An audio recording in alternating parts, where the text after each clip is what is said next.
Dr. Jonathan Hale lived in a quiet cul-de-sac in Maplewood, a serene suburb just outside Richmond, Virginia. A respected neurosurgeon at St. Anne's Medical Center, he had the kind of polished life that made neighbors envious.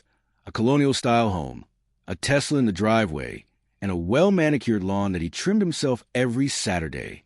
To the neighborhood, he was Dr. Hale, the man who once saved a teenager's life after a horrific ATV accident.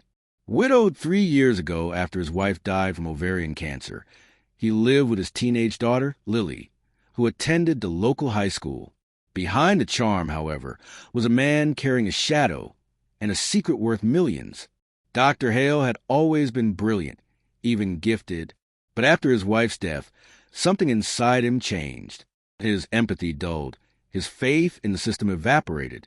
What started as quiet bitterness evolved into a cold, calculated decision. He began manipulating the hospital's transplant program, adjusting lab results, pushing certain patients down the donor list, and flagging undocumented immigrants or terminally ill patients as suitable donors. Some never woke up from surgery. Others died quietly in recovery rooms. All were written off as complications. He partnered with a black market intermediary, a man known only as Carter, who coordinated organ sales across borders. Money flowed through cryptocurrency wallets, offshore accounts, and shell companies based in the Caribbean. Dr. Hale was making millions. Enter Riley Chun, a 29-year-old critical care nurse from Seattle, who just relocated to Richmond. Smart, thorough, and known for her whistleblower role at a previous hospital, Riley noticed small irregularities, altered times and patient charts, families not notified of natural deaths, and records sealed faster than legally allowed. The last straw came when a 19-year-old undocumented worker, Miguel Torres, died unexpectedly after what should have been a routine neurological assessment. The hospital listed him as non-revivable, but Riley had seen him speaking just hours before. Quietly, she began digging. Riley installed a hidden GoPro in the ICU hallway and began documenting suspicious activity, unauthorized surgeries at odd hours, patients transferred without next of kin permission, and Hale walking into or for well past midnight alone.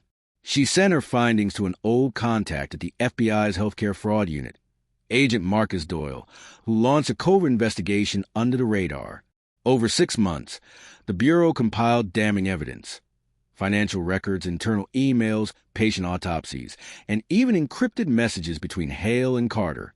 The scale of the crime shocked even the most seasoned investigators.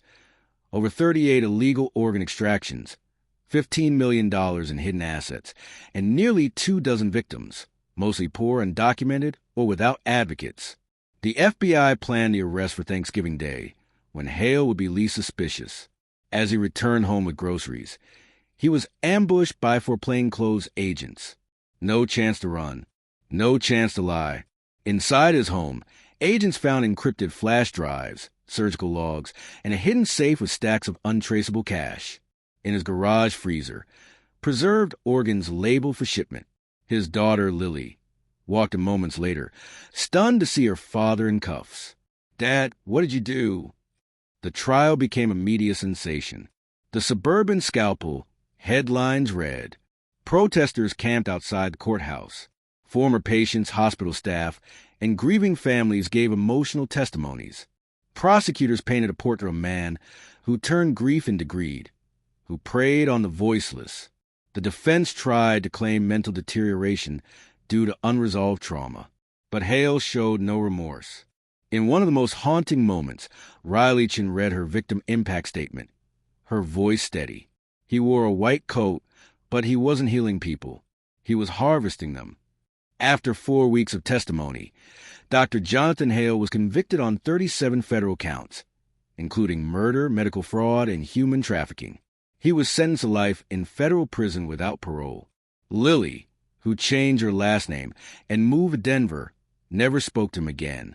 Riley was promoted to head of ethics and patient advocacy at St. Anne's. Her courage inspired legislative reform on transplant protocols and whistleblower protections. As for Dr. Hale, he now resides in a maximum security prison in upstate New York, where he is known simply as inmate number 947310. In his cell, he keeps a photo of his late wife and daughter and nothing else. In medicine, trust is everything.